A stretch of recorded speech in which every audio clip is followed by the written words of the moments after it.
Hey guys, we're going to go ahead and get started, and so I want to welcome you back to the second night. Ryan is again with us, and so he's going to hopefully spoil my childhood just a little bit more and tell me how some other Disney movie that I grew up believing to be 100% accurate is totally wrong. So, glad that you guys are back. I'm not really sure what Ryan is. He's not Jack Sparrow, but looking forward to hearing his message. And so, without further ado, here is Ryan right here.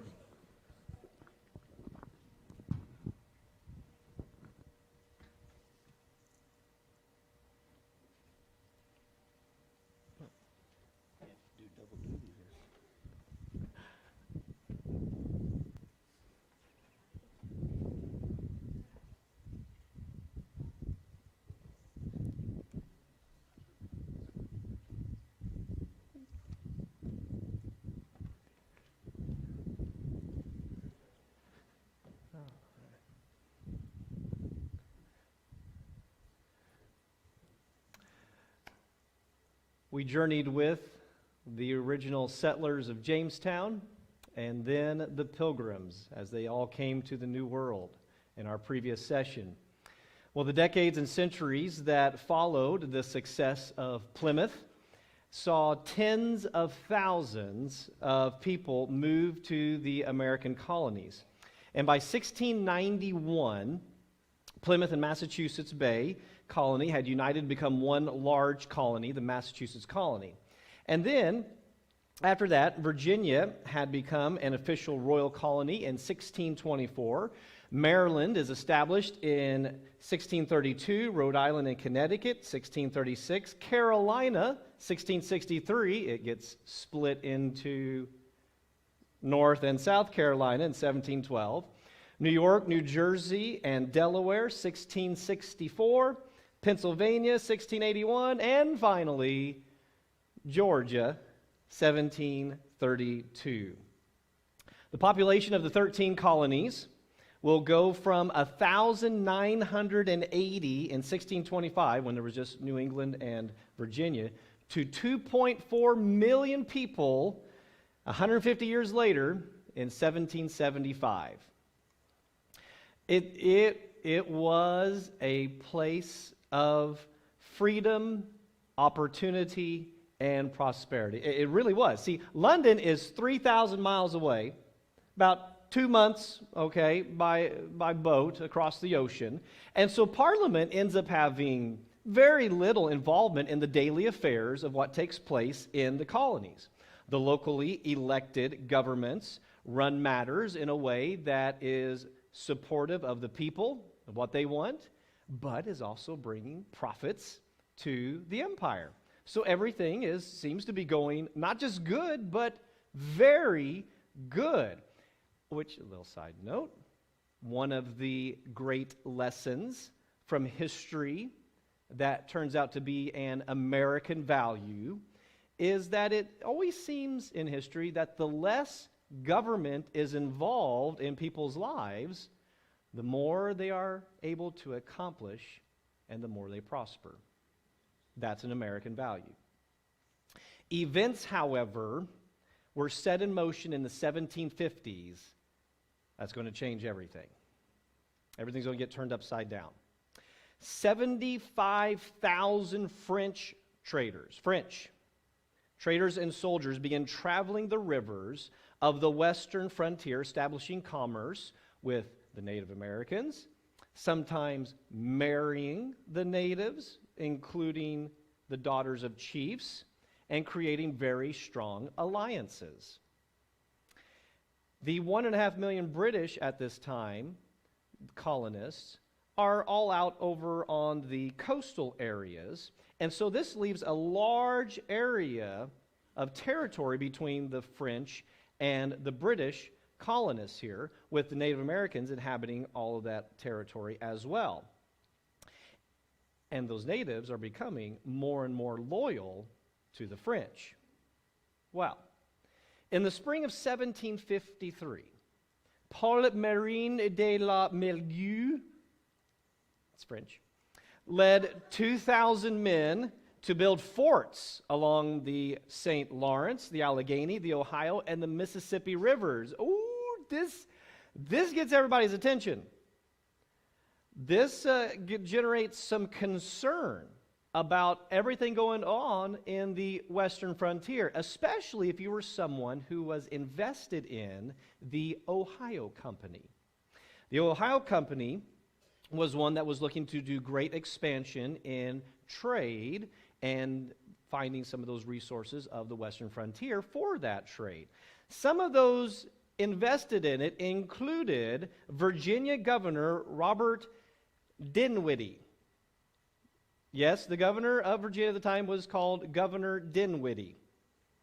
And you thought that was just governors we had today. No. Governor Dinwiddie also invested in this company were George Washington's half-brothers, Augustine and Lawrence, though Lawrence would end up dying before the events that we're going to see tonight took place. He contracted tuberculosis, and that's how George Washington inherited the land that became Mount Vernon, that he got to live on for the rest of his life. Well, these new French forts presented great trouble for the future trade expansion of the Ohio Company. So in October of 1753, Governor Dinwiddie dispatched 21-year-old Major George Washington of the Virginia Regiment to warn the French that they need to leave Virginia territory. Because if you notice on some of these maps, especially that first one I showed you, and we'll see it again tomorrow, the western boundaries of the colonies go all the way to the end of the map. They extend all the way out because of future possible expansion. They didn't have technically a western boundary. So the Virginia governor is saying, hey, you're in our territory on our map, and so he would like for them to leave. Washington and the regiment arrive at Fort Le Boeuf on December 12th. General St. Pierre invites Washington in for dinner. They have a very nice evening, conversing and talking and eating the lovely food. Major Washington then presents the diplomatic request for withdrawal. The French general politely refuses, and Washington and the regiment say au revoir, whatever you say in French, and they took off and head back to the capital of Virginia, which is Williamsburg. Interesting thing happens on the way. Something I didn't know about until I read about it in this history book. This history book is rather special. Its copyright date is 1885, and it belonged to my great-great-grandfather, Anthony Roth, whose signature is right here, and he received it in 1890. So it's been passed on down, and I now am blessed to have it. And on page 82, it talks about what happened when Washington left from this event, from this meeting. It says it was clear that France was determined to hold the territory explored by the heroic La Salle and Marquette. The shore in front of the fort was even then lined with canoes ready for an intended expedition down the river. Washington's return through the wilderness, a distance of 400 miles, was full of peril. The streams were swollen.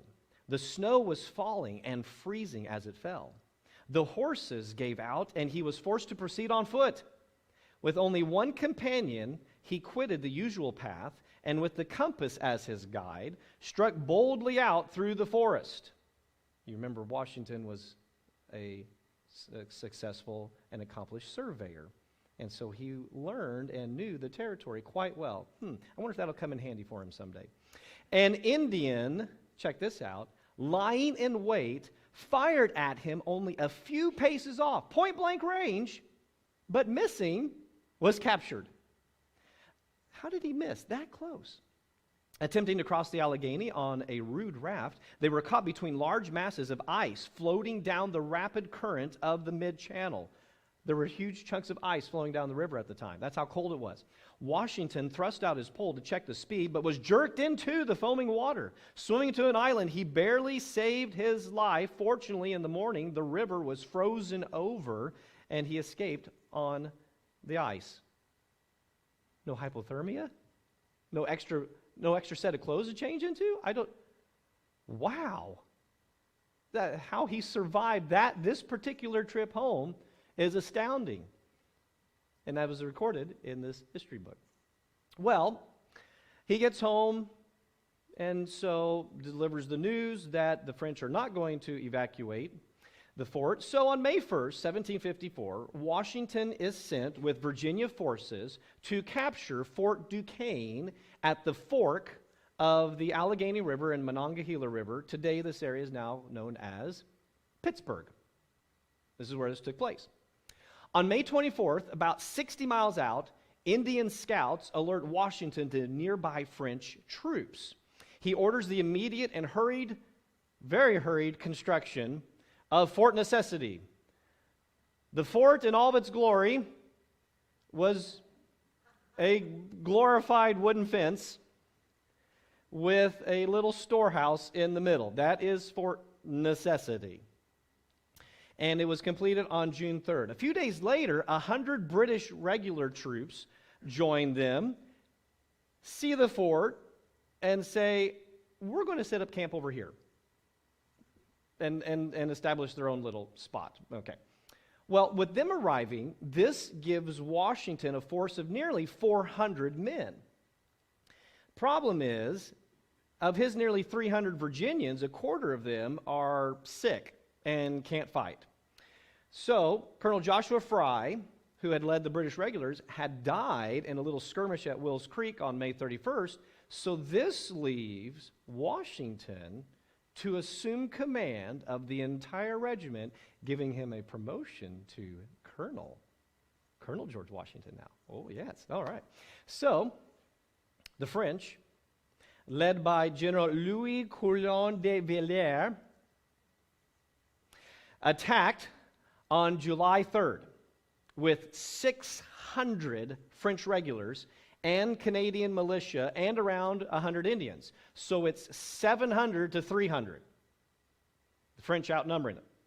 The attack began at 11 o'clock in the morning and continued till 8 o'clock. 9 hours of this attack. And here's what happens.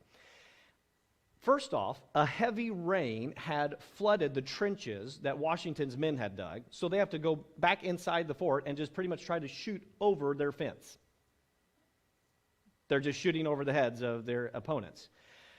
In addition to that, the rain had soaked a lot of their gunpowder, so they're very limited in what kind of resistance they can put up.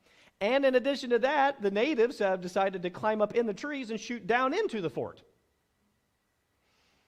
Well, after 9 hours of this, the French general sends a soldier under a white flag to call for a truce and a surrender of Washington and his troops. So after a few hours of negotiations, Washington accepts the terms of surrender, and the entire regiment was allowed to leave the next morning, July 4th, 1754, and return back to Virginia. Washington, in all of that, 400 people, only 31 were killed of his troops. Compared to the French, though, they only lost 3 in all of it. So, thankfully, not a lot of lives lost there. Upon their return, the House of Burgesses voted an official public thank you to Washington and his men for their brave stance against the French. The French, however, though, now control the entire Ohio Valley, which allows them to plunder any English traders in the region without any resistance. Once news of all this that's happened gets back to England and France, things begin to spiral out of control. The English decide they're going to send an expeditionary force to dislodge the French hold in the area, which they are now calling New France. The French find out about that and send 6 regiments of reinforcements themselves. The British hear that they're going to do that, so they send their ships to the French harbors to block them from leaving, but by the time they get there, it's too late. So the British ships decide they're just going to harass and attack any French ship they find anywhere and do that for an entire year. And so eventually, after all of this, Britain officially declares war on France on May 17, 1756. Britain's ally, Prussia, it's mostly a German state, joins them in this. France's allies, Austria and Russia, join them. And so thus ensues the 7 Years' War, which back here in America was usually referred to as the French and Indian War, if you've heard of that. And you could actually consider this to be the first ever global or world war in history. Sounds very eerily similar to the events that led up to World War I. Well, we declared war, and then our ally declared war, and then this ally and everything. And this is the first time that this takes place. Okay, so we have this war now. The French strategy is we're going to defend our homeland in Europe. We're just going to defend Europe. Because you see, if you go back and look in history, there were several times that the French kind of lost their territory to the British, and we're like, we don't want that to happen again. So that's not going to happen again. So they're just going to defend that territory. The British seized this opportunity to use its navy, very impressive navy, to attack ports and harbors and quickly move troops all around, aiding colonial militias. And their goal is to take all of North America and India. Why India? For the tea. Oh yeah, that's a very exciting prospect for the British. We can get some tea here. And the French are just going to defend their territory in Europe. Okay?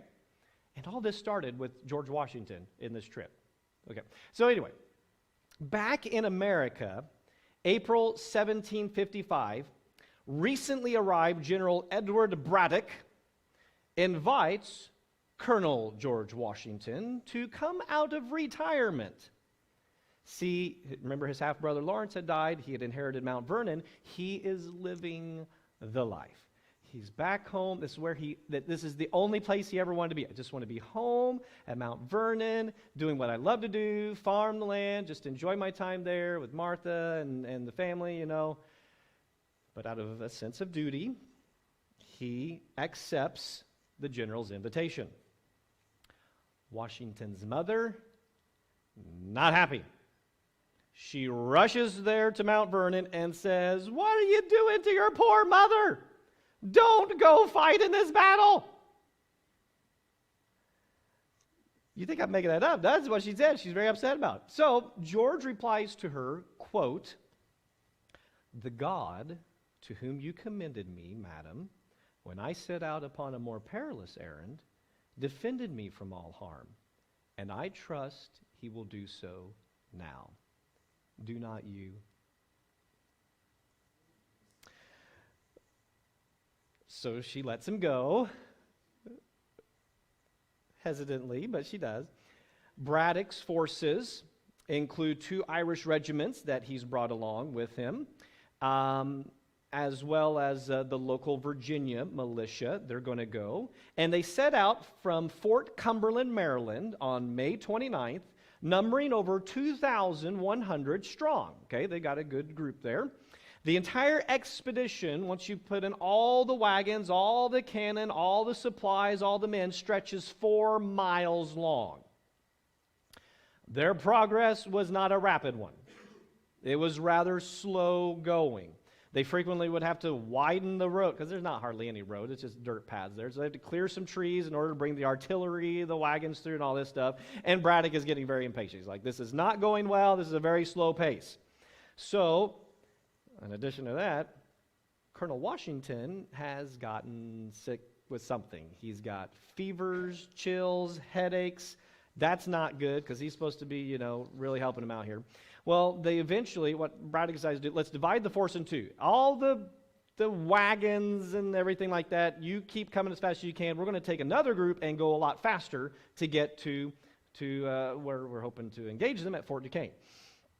On June 19th, then, Braddock leads what he calls the flying column of 1,300 men, taking along Washington with him in the hospital wagon, a wood wagon through the countryside on the dirt roads with severe headaches and aches from every. Oh, that was a lovely ride.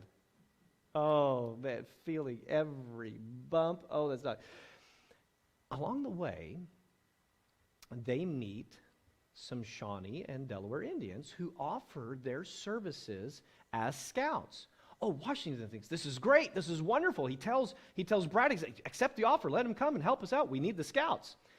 Braddock, okay, fine, they can come along, but he gives them the cold shoulder, won't talk to them at all, give them the time of day. Well, after a little bit of that, they get fed up with that and they leave. Washington goes in, addresses Braddock, explains to him the need for scouts to protect against ambushes. Because you see, warfare in this area is not the same as Europe. With its nice big open fields, we're all in these woodland areas. Braddock supposedly responds by saying that the continental troops may be frightened by the natives, but they cannot make any impression on the king's regulars. All right, fine, that's right. On July 7th, they come within 12 miles of Fort Duquesne. On July 8th, more friendly Indians arrive, once again offering their assistance. Washington's like, please accept their help.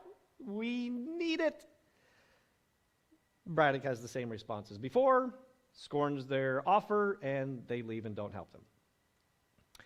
On July 9th, they march along the Monongahela River to within 10 miles of the fort.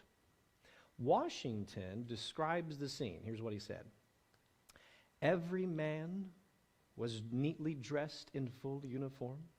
The soldiers were arranged in columns and marched in exact order. The sun gleamed from the burnished arms. The river flowed tranquilly on their right, and the deep forest overshadowed them with the solemn grandeur on the left.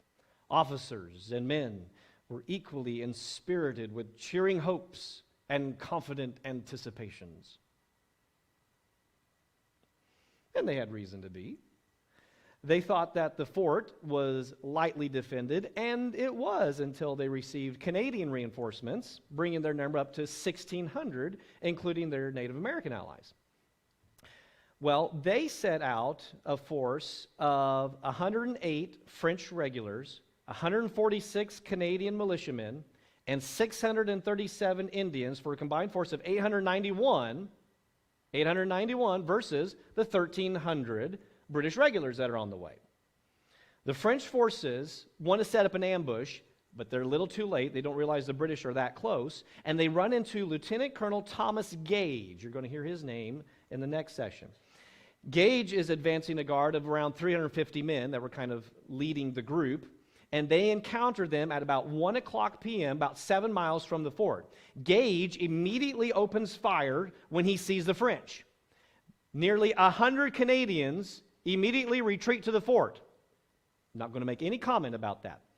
While the French and the natives take up their positions. Braddock was a little ways back behind with the rear guard, about 950 men. The rest of the reinforcements, well, they're still 40 miles away. That's how far they're still behind. Well, they start receiving heavy fire from the trees. Gage's men begin to take on casualties. So they fall back to regroup with the main force. And so they start running back to where General Braddock is with the rest of the men. Braddock hears the shots being fired and realizes, hey, we've engaged the enemy, and he gets his troops to start running towards the fighting. Gage is coming this way, Braddock coming this way. You can guess what happened next.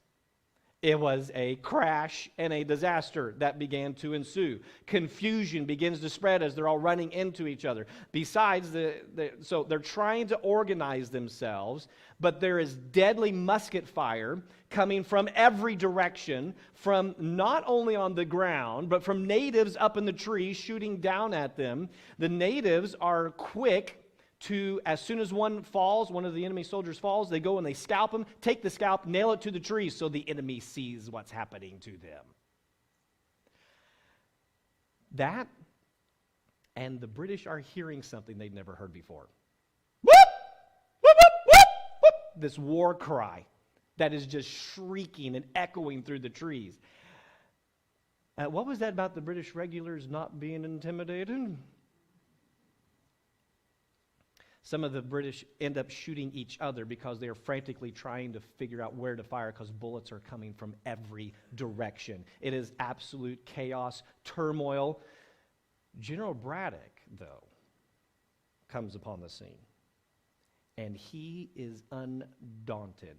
He rides right up into the midst of the chaos to try to bring about some order. He is furious at this style of fighting. Who fights like this? Why are they doing this?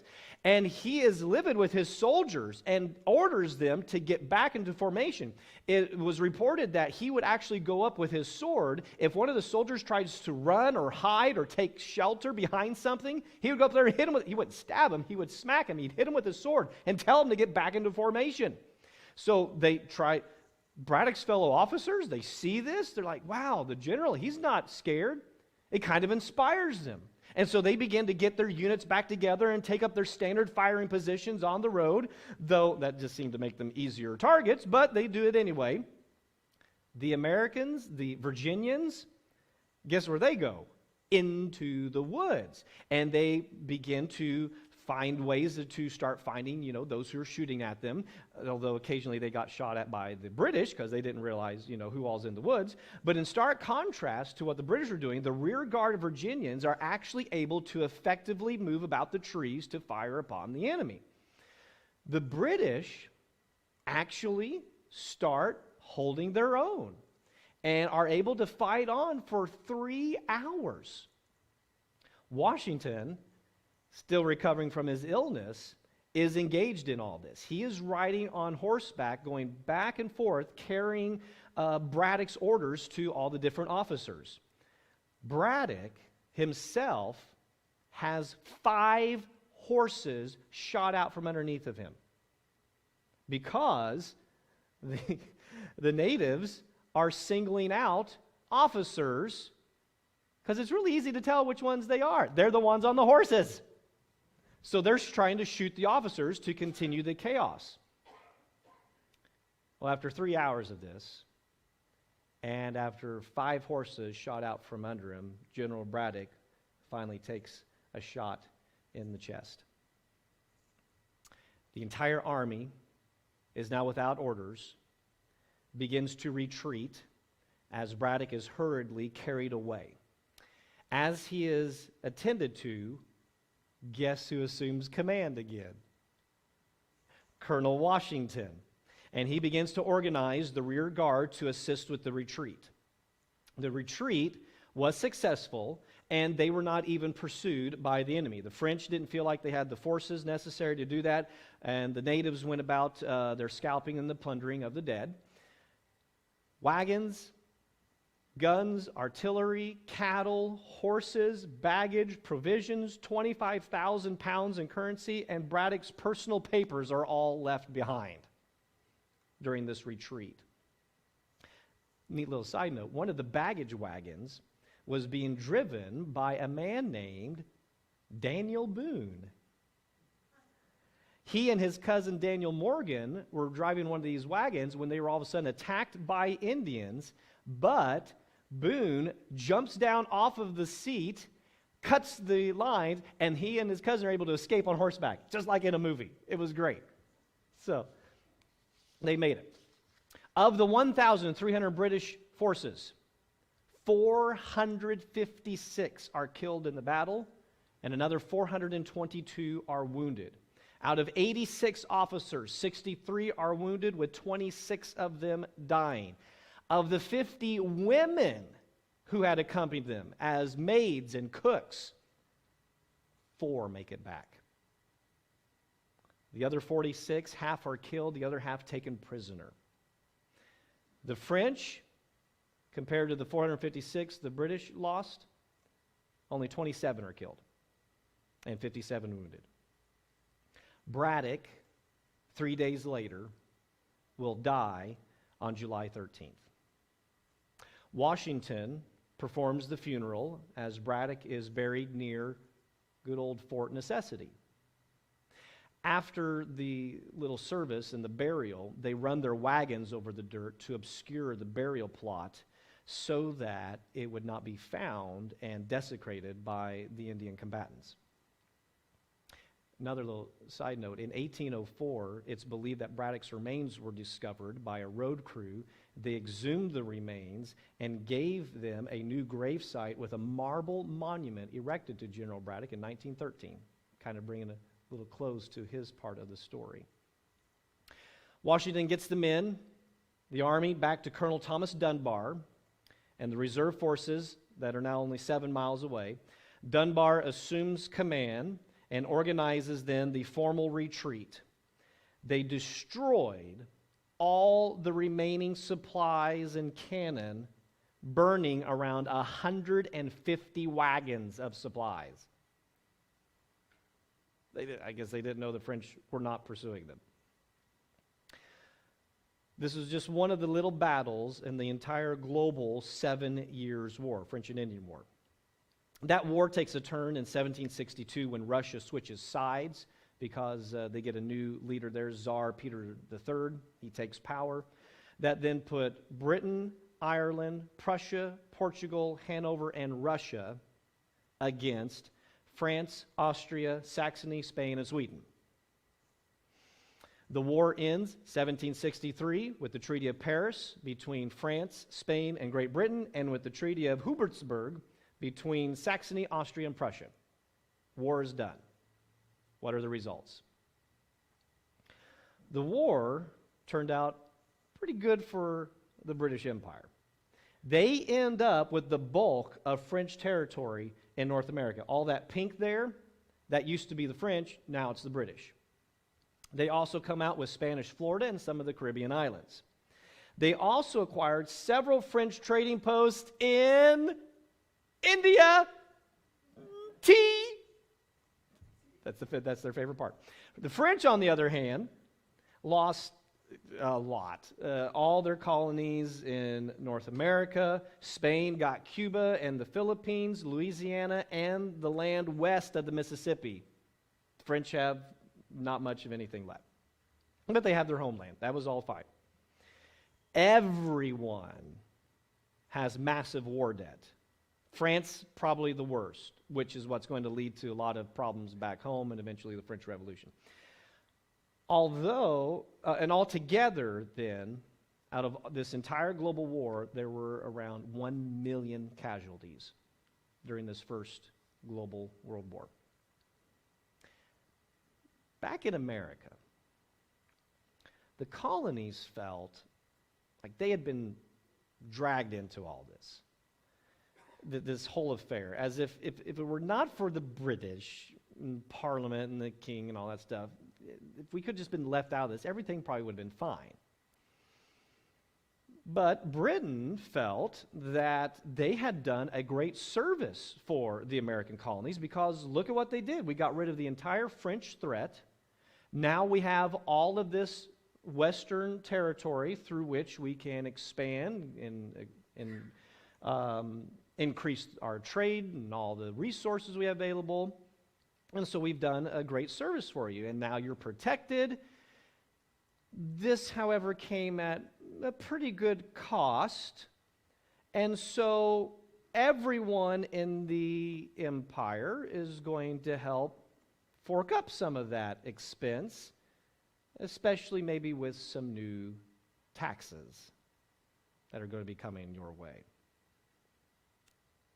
This is what leads Britain, Parliament, the king, to begin meddling in colonial affairs a great deal more than what had ever been before.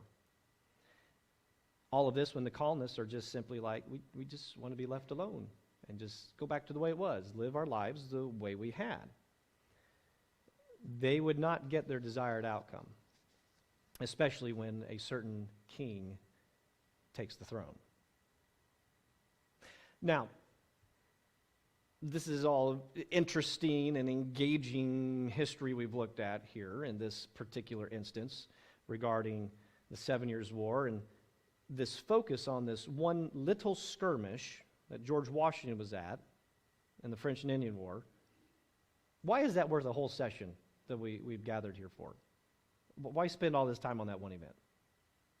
Well, back to a few days after the whole ordeal. Washington gets back and he takes to writing his mother to let her know that he is fine. Despite what reports you may have heard about everything that went on, I'm okay. You can see a copy, reproduction of it down there. They've got a copy of that he sends to her. He also, it lets her know that, yeah, he's fine too from the sickness. He's recovering. He's doing fine. But he also writes to his brother John on July 18th, 1755, a copy of which you can see down there. And here's what he wrote to his brother. As I have heard since my arrival at this place, a circumstantial account of my death and dying speech, I take this early opportunity of contradicting the first and of assuring you that I have not as yet composed the latter. But by the all-powerful dispensance of providence, I have been protected beyond all human probability and expectation, for I had 4 bullets through my coat and 2 horses shot under me. Yet, although death was leveling my companions on every side of me, I escaped unhurt.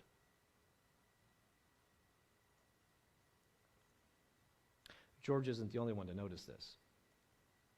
Mary Draper Ingalls was one of the ladies from Virginia who was captured on July 8th. During a council of French and Indian troops there, she overheard them talking of the battle. She had met Washington once before, and so she was curious and asked about him during the battle. The Frenchman told her of Indian Chief Red Hawk shooting 11 times at Washington,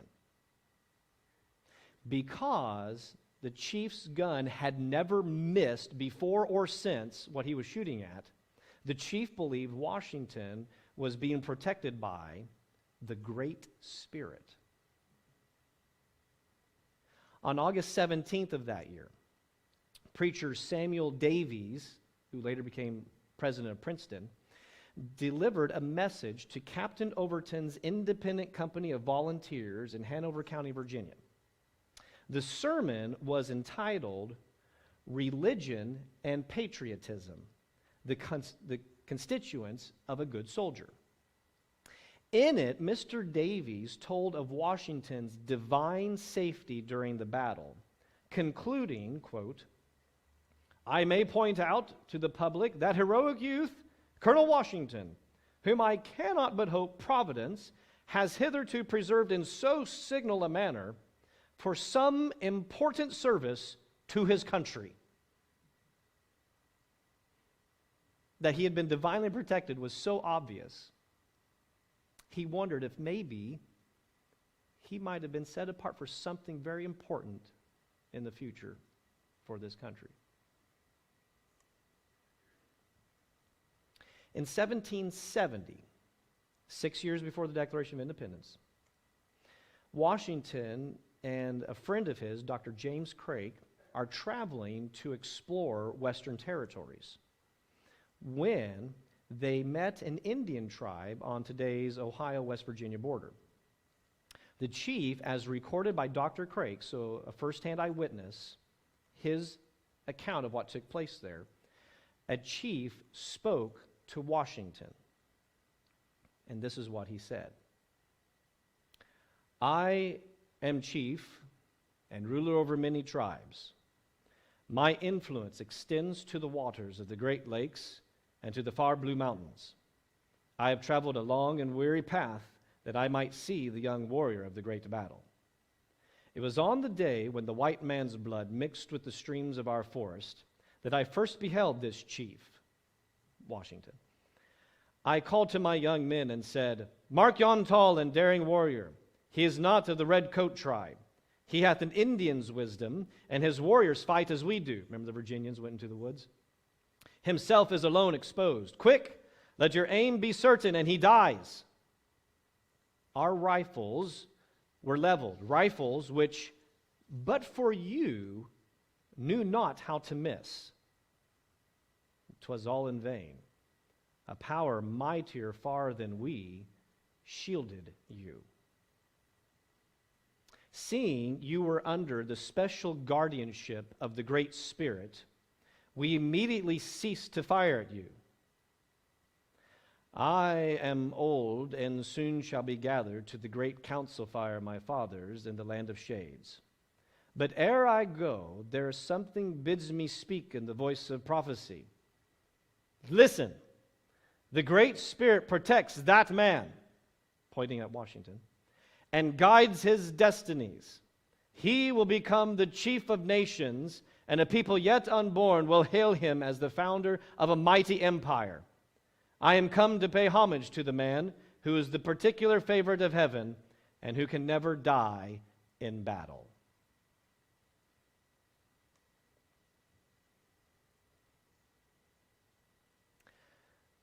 The miracle, I would say, of the protective shield around George Washington not only continued through this war, but through the entire Revolution. It'll turn out that Washington not once ever will receive any wound in any combat. Even though he was always the tallest guy on the field on a bright white horse, the biggest target at every battle. So that's really neat. That's really amazing. That was certainly divine providence. What does that have to do with any of us tonight? For one, it once again, amongst the endless examples in American history, shows the divine involvement and intervention in the establishment of this country. It shows that this country was founded by godly leaders who relied upon the Lord and His Word to establish this new nation of liberty. This story used to be in history books. Page 84 has that story of 4 bullets going through his coat, but him being unharmed, and of the chief coming to visit him and tell him about how he shot at him, but never could hit him. In case you would like a copy of that story, we happen to have this book and the resource table, The Bulletproof George Washington, with all the sources regarding that account. So just a fun little book to have to read about this incredible occasion. Secondly, this event shows what can happen in the life of just one faithful person. Washington never wanted to be a nationally known heroic figure. That's like the last thing he wanted. He just wanted to be home at Mount Vernon and enjoy a simple, wonderful, peaceful life. But what he did do was he was always mindful of the moment, and he was always faithful in that moment. He really was a man of deep faith and prayer. There have been several books that have been written that just piles, mountains of evidence of his faith and how he lived that faith. It's an example to us that we too just need to be faithful and be faithful in every moment. 1 Chronicles 12:32 says that the sons of Issachar were men who understood the times and knew what Israel should do. They were just simply faithful in the moment. You may remember Esther, who was told in Esther 4:14 that she was put where she was at for such a time as this. So, the other point, a great heroic or historic moment is not what defines a successful life. It's not. A successful life is simply a faithful life. It's one in which you are mindful of your walk with Jesus and you simply live each day for Him. That's it. It doesn't take some great dramatic moment or event. One of the things that always kind of struck me when I was teaching, we would often have some kind of motivational speaker come in from time to time and speak to the whole, and you lose a whole day of class time and everything, for this guy to come in and do his presentation. And inevitably it always seemed like, man, it was some kind of wild life that had been lived, just incredible stuff involved in gangs or the mob or just all kinds of really bad, dangerous stuff, almost lost their life several occasions, but then they got their life turned around, and now they're living it and enjoying the blessings of this country and of living a clean life. And so don't any of you ever go out and do all that, even though it turned out okay for me. It always seemed like a mixed message to me when these guys would come in. I did all this terrible stuff, but it turned out okay, but don't you do it. It's kind of like, oh, what are we? Usually, here's how it happens for us. It's time for everybody to give their testimony. And so we're all sitting there going around, and you hear these incredible stories. And I mean, they're amazing.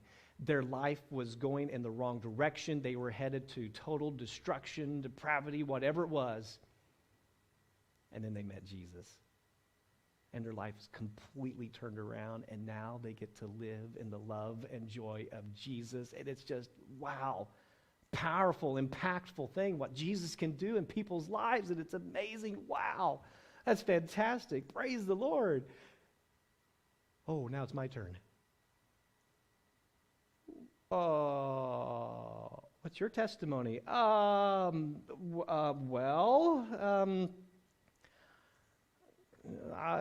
go to church.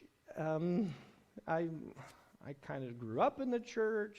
My folks were like, whenever the doors were open, we were there. So I was always there. All the events, church programs, all that, was in the choir, youth group, blah, blah, blah, and so not really that great of a testimony, I was always a Christian kind of thing. Are you kidding? That's one of the greatest testimonies ever, because it has nothing to do with you,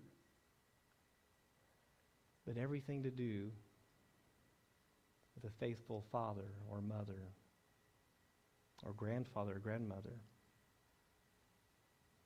who wanted to make sure there was going to be a next generation of faithfulness. And so that's what the testimony is. It's one of not being lazy with faith, of being faithful in the moment, making sure to get up every Sunday and bring their child or grandchild or niece or nephew or whoever to services, to the Lord's Day, to meet around the Lord's table, to not violate Hebrews 10:25, not forsake the assembly. Even if it seems like it's the same boring thing, it doesn't matter. It's a testimony of a father or a mother or a grandparent or aunt or uncle who said, that's enough. No more are we going to let the world dictate what we're going to do today. We're not going to be involved in anything that distracts us, keeps us away from being in the house of worship on the Lord's day. of engaging in something we could do for Jesus, some kind of project, some type of effort, just something, we're going to be faithful in the moment. And that's a grandiose testimony because it can be the testimony of anyone who is simply willing to decide right here, right now, that I will serve the Lord in all circumstances, no matter what. No matter my past, no matter if I grew up in church, no matter if I didn't grow up in church, no matter what craziness may be going outside of the church, out in the world, I'm going to simply be faithful. That's a heroic testimony because it shows just how heroic simply being a godly father or mother or a grandparent or aunt, how heroic that can be for somebody. So that's the challenge for all of us today. Will we continue a family of generational faithfulness if we grew up in one? Or will we start a family of generational faithfulness if we didn't grow up in one? It can be done. We simply decide to live for Him, knowing that when the world comes after us, and the attacks may seem overwhelming, we know that we too have a miraculous shield, as George Washington kind of put it, in which the flaming arrows of the evil one can be extinguished. And we can triumph over what this world throws at us. Because we have decided that we will hold fast the confession of our hope without wavering, because we know that He who promised is faithful, and He is triumphant. Father, that is our prayer this evening. Help us simply be faithful in the moment.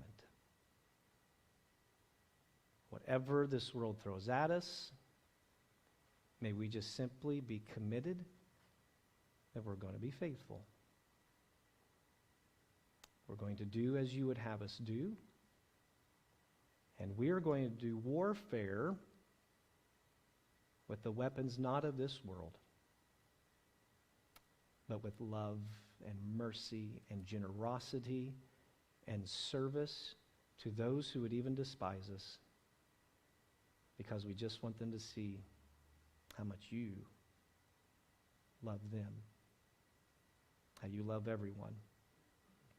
And so may we here tonight be committed to being faithful in our families, so that there will be a next generation that will want to bring glory to your name.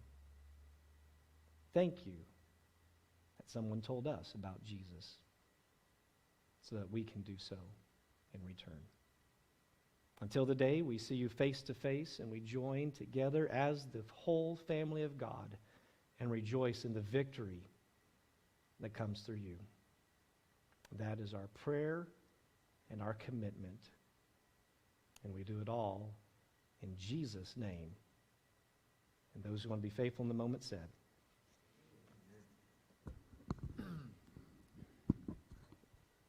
Thank you, Ryan. He will be back twice tomorrow, 10:30 in the morning, and then 7 o'clock again tomorrow night. And so I invite you to do that. Just give us, tell us what you're going to talk about tomorrow morning, Ooh. if you would. We're going to do the entire Revolutionary War in 30 minutes. Yeah, we're going to explore what took place in the actual founding and establishment of this country, and see what important lesson is to be applied to that. And then tomorrow night, we're going to deal with the age-old battle between good and evil. And we're going to look specifically at about civil war between humanity, how we treat one another. And so we'll specifically be focusing a little bit on the history of slavery. Okay, great. Yes. Well, so I will be back here at the back table. Ryan will be up here. If you haven't had a chance to look at these, or if during his talks you've got some questions, he has answers. And he's really good at giving them too. And so thank you all for coming tonight. And we hope to see you again in the morning at 10:30. So. All right. Thank you.